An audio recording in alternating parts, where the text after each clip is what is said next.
range for individuals, for group of students, as well as for institutions. And secondly, after we have enabled you to conduct your research and write an article, we'll also give you an opportunity to publish your first attempts of writing article free of cost in the very first journal of biostatistics that we have initiated in Pakistan, alhamdulillah, under the guidance of Professor Dr. Asif Hanif, the name of which is Pioneer Journal of Biostatistics, Medical Research. So if you have got articles at beginner level, you'll be accommodated with a free publication in that journal. And with that note, without further ado, I would like to briefly introduce Professor Dr. Asif Hanif, who happens Professor of Biostatistics as well as Managing Director of Pioneer Journal of Pioneer Journal of Biostatistics and Medical Research, with more than 15 years of teaching and research experience, more than 300 publications, and other scientific achievements that I guess he should be telling you by his own. So over to you, sir. You can begin now. Thank you very much. Assalamu alaikum to all of you. Welcome, and inshallah, we will try to build a very good platform in future for short courses and workshops on biostatistics and research methods. As Ms. Saira has already introduced about myself, I am Professor Dr. Asif Hanif. I am Professor of Biostatistics and Editor-in-Chief, Pioneer Journal of Biostatistics and Medical Research. You can go through the material. I will provide it again, and now you can participate in learning by putting your focus on the content. I will upload the recorded lectures on YouTube channel. You can watch it later as well. So what is research? Our today's topic is research writing, and हमें कहाँ से start करना चाहिए? So let's start from what is research. Research is actually a systematic approach to find answers of your scientific questions. This is a movement from the known to unknown, or traditionally it is known as searching again and again. There are many reasons to do the research. Why we do research? To get the new knowledge, to generate the new knowledge, to get the evidence, to identify gaps between practice and knowledge, to cope with the novel health challenges, to improve preventive and diagnostic techniques, and to reduce the disease burden. As you all know, these are the major reasons. That's why we conduct the research. If any of the question comes in your mind, you have to collect data, you get the evidence, and you publish the evidence. That's why these are very much important to do the research. So where to begin? I mostly ask when I teach, while planning the research, what is the first key point that we should consider to start the research? What we think, what you think, what students think is that they have data, so they should do the research. They have friends who can help in conducting the research and planning the research. That's why वो लोग सोचते हैं that they should do the research. They have sufficient funds to do the research. They have supervisors around them so that they can do the research.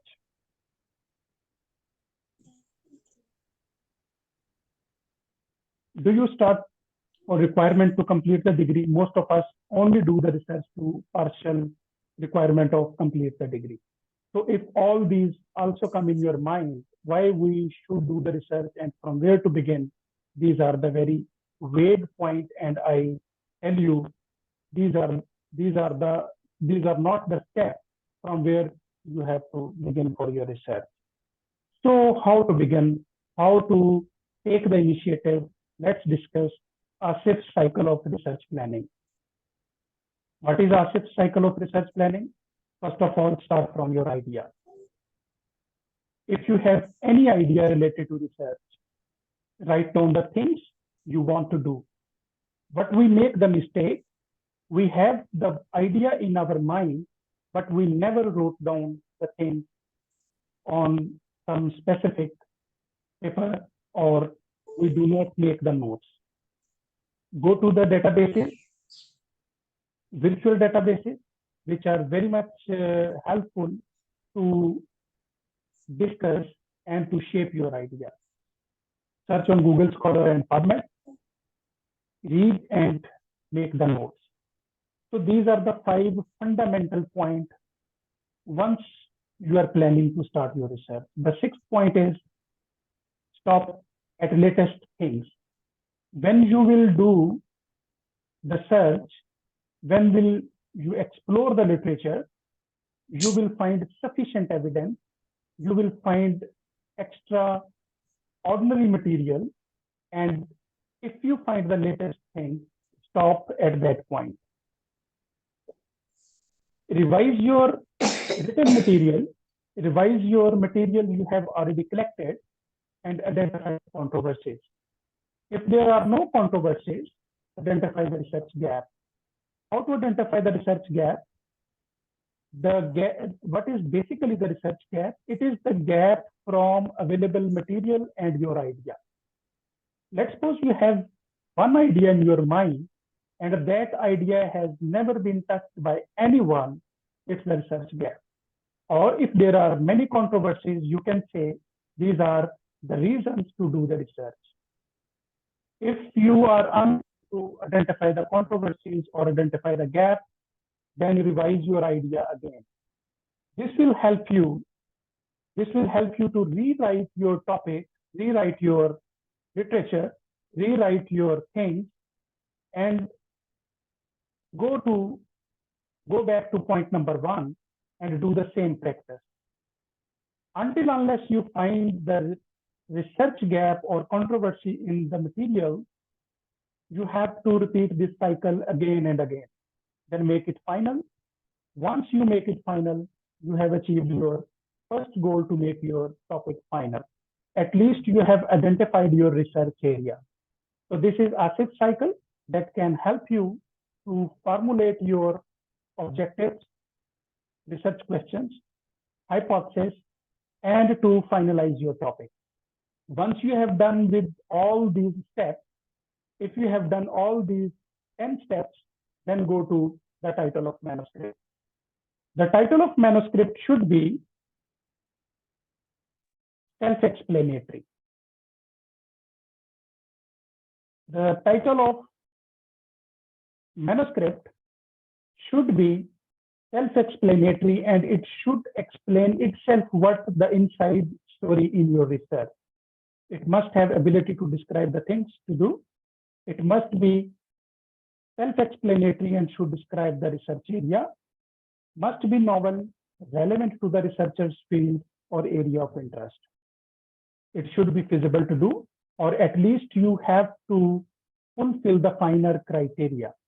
Your title must meet finer criteria. Finer is F for feasible, I for interesting, N for novel, E for ethical to do, and R for relevant.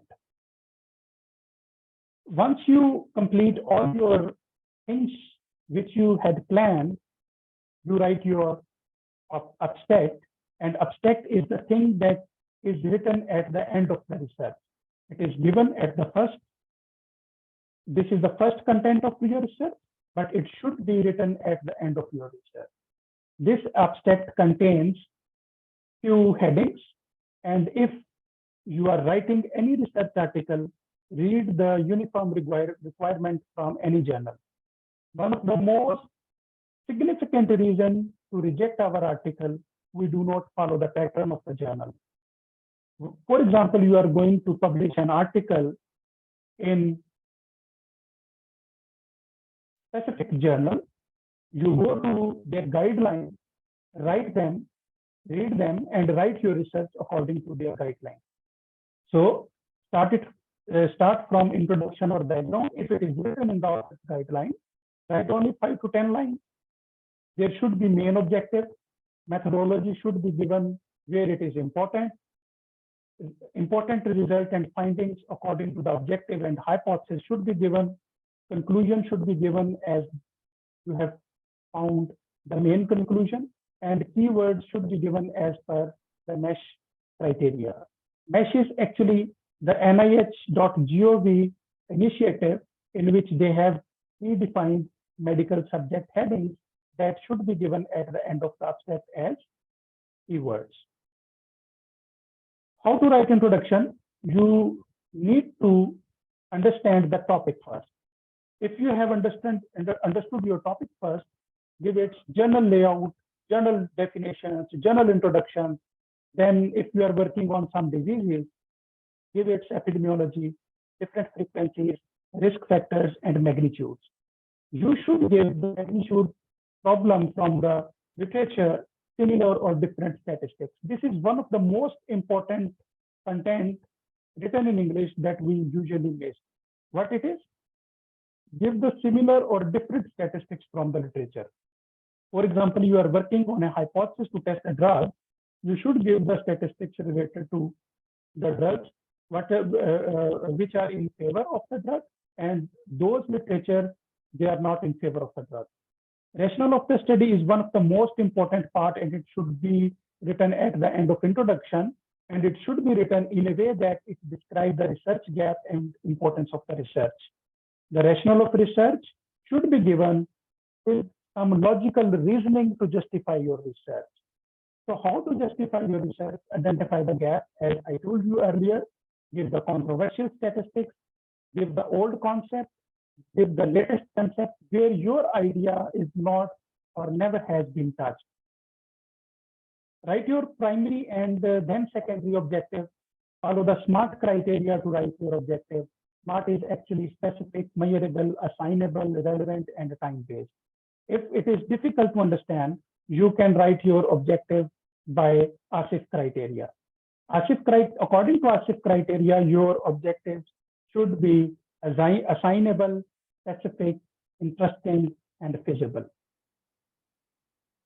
You should give your operational definition in a scientific way. One of the most wrong content that we write in our literature is to define the operational things that are usually given as bookish definition. So do not give the bookish definition, write the definition where you have set criteria to identify the things. For example, if you are defining the pain, you should write pain will be defined as visual analog scale greater than 3, greater than 4, greater than 5, whatever the criteria you have or you see. For example, if you want to define the term infection, infection is the invasion of an organism body tissue by a disease causing agent, blah, blah, blah. This is actually the bookish definition that you not give. So how an infection can be defined in your research if at least one of the following feature is found. What it is, a fluid discharge from the incision or an abscess found, it will be labeled if culture or fluid or tissue taken from the wound positive or organisms. One of the signs and symptoms of infection, which are pain, tenderness, swelling, warmth, redness, or the incision adhesion. So these are actually the operational definition, and this was the only definition. So there must be difference between definition and operational definition. We usually write the bookish definition, dictionary definition that are not accepted, and we face the challenges to publish our article. You should give the appropriate research design. If you are working on single case, you should write it as case report. If there are multiple cases you are presenting, then it will be case series. If your study is descriptive and analytical studies, you can give cross-sectional, descriptive, or analytical. If you are comparing your cases with control and you identifying the risk factor, you have to give to the case control study. So this is one of the commonest study design that is used to identify the risk factor of the diseases. If you are planning any intervention, you can give the prospective study or cohort study where you start from the healthy population and see the risk of exposure to cause the disease. If you are not planning observational study, if your interest is to plan experimental study, then you can give the quasi-experimental design or randomized control design. If you are comparing 2 drugs, if you are comparing 3 drugs, then you need to assign all these things randomly, and you have to follow some criteria that is called consort. If you are planning randomized control trial, so read and follow consort guidelines. This is the research hierarchy where one of the least study design is case report, then cross-sectional study, then case control study, randomized control trial, and systematic review and meta-analysis. This is one of the most important and powerful study design in which you do not need to collect the data from patients, or you do not need to collect data from the outpatient department. It does not contain the primary data, but it contains the secondary data that has already been published. So if, for example, you want to do a research on prevalence of tuberculosis in Asian countries, so it is hard to collect data from Asian countries. You go to Google or PubMed or different databases, you just find the prevalence of different diseases, and from those published articles, you compile the prevalences in pooled way so that it will be meta-analysis. So here are some quantitative research designs in which you can select, as I have already told you in previous slides. Then one of the most important component of material and method is setting, duration of study, and sample size. Sample size is one of the most crucial and difficult things to justify. So if you are planning to conduct any research, you can use formula to calculate your sample size. This formula is used when you are planning to conduct a study in which you want to estimate the prevalence. So put the prevalence or P here, which is taken from the literature, and find your sample size. If you are going to see the proportions into different groups, use this formula. If you are testing the hypothesis to compare the proportion, for example, you want to compare the prevalence of anemia in first trimester and third trimester. There are two groups, first and third trimester, and you are going to compare their anemia level. You can put all these information from the literature to this formula, you will get the sample size. If your responses are quantitative, then you have to choose any of these formula. In these formula, mean and standard deviation from the previous literature will be utilized to calculate the sample size. So under the material and methods, one of the important heading is sampling technique. So you can choose either one of the probability sampling. The most common type is simple random sampling that is used in social sciences or social surveys. The other types are systematic sampling, cluster sampling, and stratified random sampling. In non-probability sampling, the most common and widely used sampling technique is purposive or judgmental sampling. The other samplings are convenient, quota, and snowball sampling. Let me explain. The snowball sampling is one of the sampling techniques that is used for rare diseases. Quota sampling is used where the predefined population proportions are given. For example, you have listened, the quota for, let's suppose, specific area is 20%. Quota for special person is 10%. So all these predefined statistics are available where we can use quota sampling. So inclusion and exclusion criteria should be written in a scientific way. Inclusion criteria means what are the conditions that you will include in your research. What is the common mistake we do? We reverse our inclusion criteria to make the exclusion criteria. For example, I have written here, my topic is to compare the quality of life of people with prostate cancer. As you all know, prostate cancer is only seen in male population. So if prostate cancer is your inclusion criteria, do not write female patients will not be taken.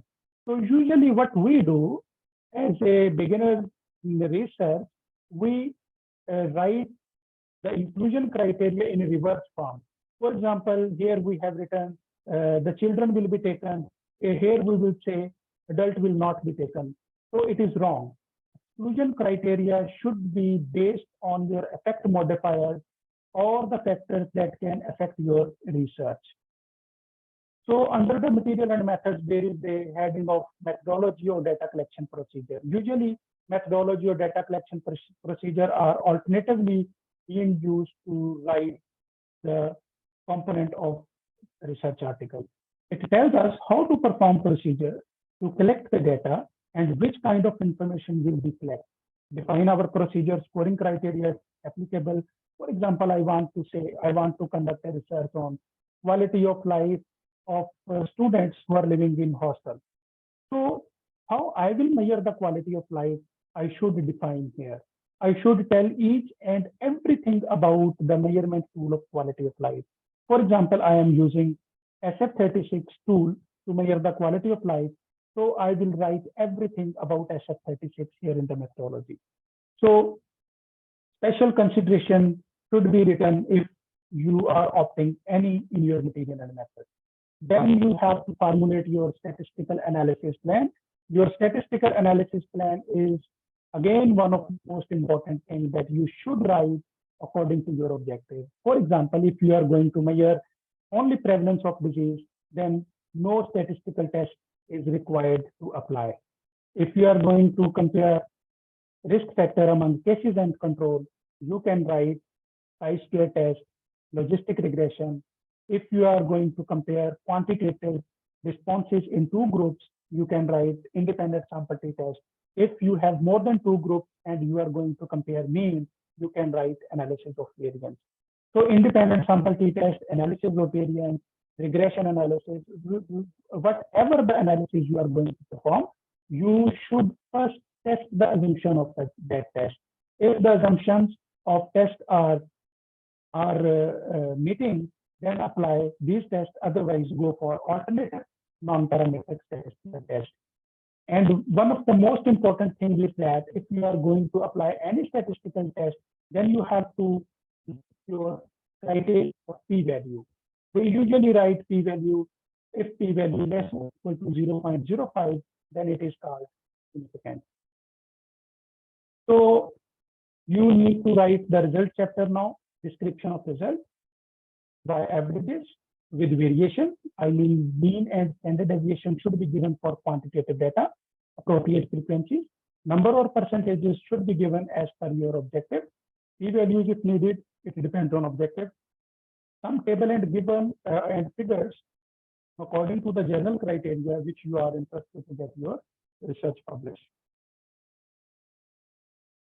So here you again need to read the uniform requirement or author's guideline from the journal they have given. Usually our research paper comes back because we are not adopting their requirements, and we give lot of table and a lot of figures. So we need to give the things according to their requirements.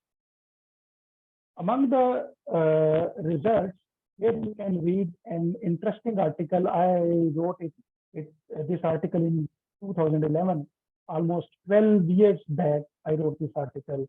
There, I concluded that most of these articles have errors in their statistical analysis. So plan well, write well, and present well. अगर आप अच्छा analysis नहीं करेंगे, definitely you will see the rejection of your article. Write the discussion in which you give your, this is not actually the discussion what we write. We usually write, we give our result, we give others result. We give our result, then other result. We need to make the discussion. For example, the prevalence of periodontal disease among diabetic people is found high. And in other article, it is also found high. In other article, it is found less. If you have found high, what are the basic reasons? Giving these reasons is actually the good essence of this discussion. So compare your result with national and international findings. Give clear statement whether your results are alike or different to provide to the previous finding. Then you give your conclusion. We usually write our result in the conclusion. Please do not write your conclusion in the result. Do not write the result in conclusion section. You have to give the conclusion, your verdict about the research, what actually answer to your research question. It is your conclusion. So answer to your research question and which kind of policies you can make, what kind of recommendations you can make. Policy making and recommendation are usually subheading under the conclusion or in the journal, but you can also mix and you can give separately as per journal's criteria. Then give the reference. Again, read very carefully the author's guideline of the journal where you are going to publish your research and see which kind of referencing style they are. Most of the time in biomedical journals, the referencing style is Vancouver style, or if you are working in psychology, it is APA style, or many universities adopt Harvard style. So it is very important to read what the journal is requiring and give an appropriate thing like the references and other figures, tables, and all the things they are requiring, write according to them so that you can increase the chance of your article publication. So here are few important things which we actually ignore most of the time. These are fabrication, making up the data, do not make the data. Whatever the findings are, you have to present. Falsification, manipulating the research material, never do it, and do not do the plagiarism. So all these things should be considered before submission your article. And thank you very much. It was very short lecture or a short webinar in which I just intended to motivate for the publication of your articles. And you should know all these things. And I was feeling, okay, let's start from where to start the things. And I hope you have seen and learned the new things. And if you have already known all these things, you need to practice in your research. And thank you very much. You can join the YouTube channel where the things will be uploaded soon, inshallah. I have multiple series of lectures that I will definitely upload on YouTube. You can, if you do not have time to attend the webinar, workshop, courses, you can also watch the lectures there. Here, Ms. Tyra told you about this journal. You can submit your article, free of cost article. You can join as reviewer. Here is the website, ejbmr.com. Please go make your login as author or reviewer. So here are the question answer session. I request you people, you just raise your hand and I will unmute myself and take your question. Thank you very much. Or you can write in the chat box. I would request everybody to please raise their hands, and we'll be taking names of the people who intend to ask any question, or they can simply type the question in the chat box and we can read them out for you.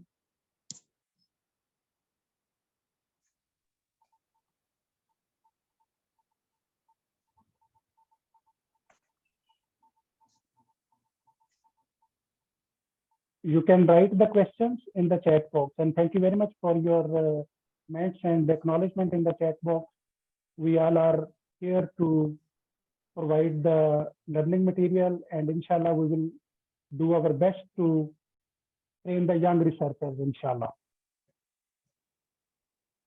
So somebody has just asked about the indexation of our journal. It is for your kind information that we have just initiated it, and we have been through 2 issues, but we are working on it. And inshallah, you know, it takes a couple of years to get it indexed through HAC and other international organizations. But we are making sure to persistently continue with the quality so that we get the indexation as soon as possible. And also, if there are any articles that get published right now, they will be recognized as soon as the journal gets recognized as well. As I said in the beginning, that if you've got any article of the beginner levels, like the articles or the surveys that we get done by our students, if you're writing articles first time, you may understand quite well that it is very difficult for those beginner type of articles to get published in good index journals. So it is a good opportunity. It will be a good opportunity for you to write and then get it published right away. And also, if you have not written the article yourself, you can just go on the website and make your login and subscribe yourself as a reviewer, and we'll be sending you our articles, the other articles that other authors have submitted. And this will also be a great opportunity for you to be able to critically appraise other research work. So therefore, I hope. So I request if there is any question related to the content delivered, you can ask please.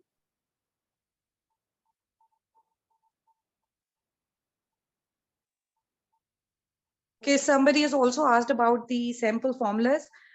We are the second free webinar that we are planning actually will be about either materials methods or sampling techniques exclusively. And you are welcome to join that webinar. It will be sometime during Ramzan, and it will cover all the aspects of sample size estimation and the sampling techniques. So you are very welcome for that. Thank you so much Yes, for all the compliments as well. yes, Dr. Hafsa, you can speak, please. Unmute yourself and you can ask the question. Assalamu alaikum, sir. Thank you so much for providing us this opportunity. It was a very, very informative and a precise seminar. So the first thing that you mentioned in your first slide on the sixth step, that we should select the latest topic. So, sir, I have a question that how to select the latest topic when we are still in the struggling stage of understanding the research, and we have a lot of research gap from our developed countries. So how we can work on that to get the up-to-date topic and compete to other level, to the next better level? Actually, there are two types of researches. One is confirmatory and other is exploratory. It was only where you want to explore the new things. Otherwise, if you are working on confirmatory analysis, then the strong reason to conduct confirmatory analysis, I told you about the controversial statistics, controversial concept, or where the idea was stopped. So it is really hard, and it usually this advice is given to PhD students to do the latest ideas, latest work. So you can give the latest idea in context to your own discipline and in context to your own country. For example, there are many topics that has widely done in Europe, in other part of the world, but we have never touched them. So if we do in our capacity, those titles, it will be novel for us as we are far away from the innovation and other things. So it was only to encourage the PhD students who were attending today's talk. If you really want to explore the things, then you have to implement the novel idea. Otherwise, go for the controversial statistics, and where the idea was stopped, you can start your own confirmatory research. Thank you for your answer, sir. Ji, please.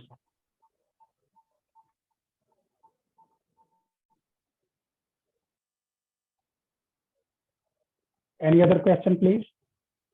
Many known faces are there, but what I can see here.